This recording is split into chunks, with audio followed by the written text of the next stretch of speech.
Primarily जो suspicion था वो लश्कर तैयबा के ऊपर जाता था, जो पाकिस्तान से ऑपरेट करती है। और लश्कर तैयबा का इस तरह की और बहुत सारी गतिविधियों में पहले से हाथ रहा है। जिस दिन ये अटैक हुआ उस दिन भी एक और आईडी ड्रोन के ज़रिए से लश्कर तैयबा ने पार से भेजी। जम्मू कश्मीर पुलिस अपनी बाकी एजेंसीज के साथ मिलकर के उसके ऊपर काम कर रही थी, और क्योंकि इनको पहले से एडवांस में इनपुट था, उसके मुताबिक इन्होंने ट्रैप प्ले किए जिसमें आईडी रिसीव करने वाला बंदा, जिसको ये आदेश थे कि आईडी को क्राउडेड जगह पे लगाना है जिसमें बहुत ज़्यादा सिविलियन कैजुअल्टी होनी चाहिए, वो आईडी भी पकड़ी गई और उसको रिसीव करने वाला और लगाने वाला बंदा भी पकड़ा गया। उसके साथ जो बाकी जो नेटवर्क इन्वॉल्व था, कुछ कश्मीर वैली के लोग भी उसमें शामिल थे, उनको भी पकड़ लिया गया है। उनकी भी पूछताछ जो है जम्मू कश्मीर पुलिस पैरेलल कर रही है। इस तरह की बहुत सारी हरकतें पहले भी लश्कर तैयबा की तरफ से हो चुकी हैं, जिसमें ड्रोन का इस्तेमाल वेपन को पार से इस तरफ लाने के लिए किया गया, ड्रोन का इस्तेमाल एक्सप्लोजिव मटेरियल को पार से लाने के लिए किया गया, ड्रोन का इस्तेमाल नारकोटिक्स को लाने के लिए किया गया। और ये उसी कड़ी में हुआ एक और वाक़ा नज़र आता है। इसको बिल्कुल पुख्ता तरीके से तो हम कहेंगे जिस वक्त हमारी तफ्तीश और आगे बढ़ जाएगी, मगर अभी तक सबसे स्ट्रॉन्ग जो सस्पिशन है वो लश्कर तैयबा से है। और क्योंकि लश्कर तैयबा पाकिस्तान की सरजमीन से ये आउटफिट अपनी एक्टिविटीज़ को चलाता है, तो इस स्टेज पे ये कहना कि कुछ एक एजेंसीज जो पार से ऑपरेट करती हैं उनका लश्कर के साथ मिली भुगत हो सकती है, इस बात को रूल आउट नहीं किया जाता। किस तरह का एक्सप्लोजिव यूज़ किया गया था, क्योंकि इन्वेस्टिगेशन जम्मू कश्मीर पुलिस ने बड़ी तेज़ी से की थी जब तक केस एनआईए को हैंडओवर होता, क्या सामने आया?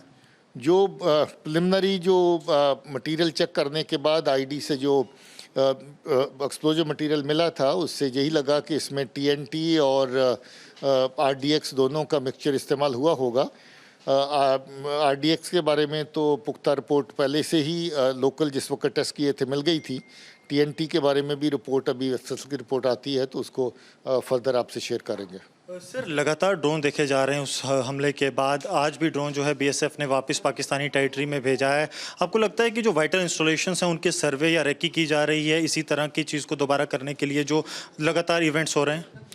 देखिए, ड्रोन का इस्तेमाल पिछले अगर 8-10 महीने में देखें तो बहुत बार हुआ है। बहुत बार बीएसएफ ने आर पार सरहद से उसको नोट भी किया और उसको शूट डाउन करने की कोशिश भी की, और एक केस में कामयाबी भी मिली। एक ऐसा केस भी हुआ जहां पर पार से ड्रोन आया था और वो खुद ही टेक्निकल फॉल्ट की वजह से गिर गया। अरनिया के सेक्टर में, सांबा हीरानगर के सेक्टर में, कठुआ के सेक्टर में, अखनूर के सेक्टर में, इन तमाम सेक्टर्स के अंदर ड्रोन की कार्रवाई पहले भी नोटिस की गई और बहुत सारी जो इंटरसेप्शंस भी हुई, बहुत सारे हथियार भी पकड़े गए जो ड्रोन के जरिए से आए थे, नारकोटिक्स भी पकड़ा गया। इस तरह की एक्टिविटी चलती रही हैं, अभी भी चल रही हैं, और उसमें काउंटर मेजर्स जो अलग अलग फोर्सेस को जो बॉर्डर पे तैनात हैं या वाइटल इंस्टॉलेशन की सिक्योरिटी पे तैनात हैं उस जगह पे अपनी जगह पे लिए जा रहे हैं। और बाकी भी जो इसके सिलसिले में और सिक्योरिटी के इंतजाम जो है उनको और बेटर करने के लिए एजेंसीज़ के साथ मशवरा हो रहा है। उनके साथ हाई लेवल पे सिक्योरिटी रिव्यूज़ भी हुए हैं। कश्मीर में आईजी कश्मीर ने और जम्मू में एडीजी जम्मू ने उस तरह के रिव्यूज़ यहाँ पर भी करे हैं, और मुझे उम्मीद है कि आने वाले में वक्त में और भी काउंटर मेजर जो ज़रूरत है उनको लगाया जाएगा। सर, रिसेंट टाइम में सबसे बड़ी कामयाबी आपको मिली थी जो थाना मंडी में रिकवरी हुई थी, क्योंकि एलओसी से 10 किलोमीटर अंदर जो है वेपन ड्रॉपिंग हुई थी। सर, आपको लगता है कि वो एक ट्रायल रन था जो जम्मू में किया गया, उसके लिए जो पहले 10 किलोमीटर अंदर इंडियन टेरिटरी के आना और उसके बाद इंडियन एयरफोर्स के यहाँ पर अटैक हुआ? नहीं, ये सिर्फ थाना मंडी नहीं, वहाँ भी एक इंसिडेंट है जिसका आप जिक्र कर रहे हैं, उसके अलावा भी काफ़ी इंसिडेंट्स हैं जिनका पुलिस को रिपोर्ट है, जिसके ऊपर कार्रवाई हम फर्दर कर चुके हैं। और इस तरह की 10-12 किलोमीटर अंदर आना और इस तरह की हरकतें करना पहले हुआ है, और ये भी उसी तरह की कड़ी में एक इंसिडेंट नज़र आता है। सर, पूरी तरह सुरक्षा एजेंसियाँ तैयार हैं अगर, क्योंकि फ्यूचर जो थ्रेट एक हफ्ता पहले थी अब वो प्रेजेंट थ्रेट बन गई है?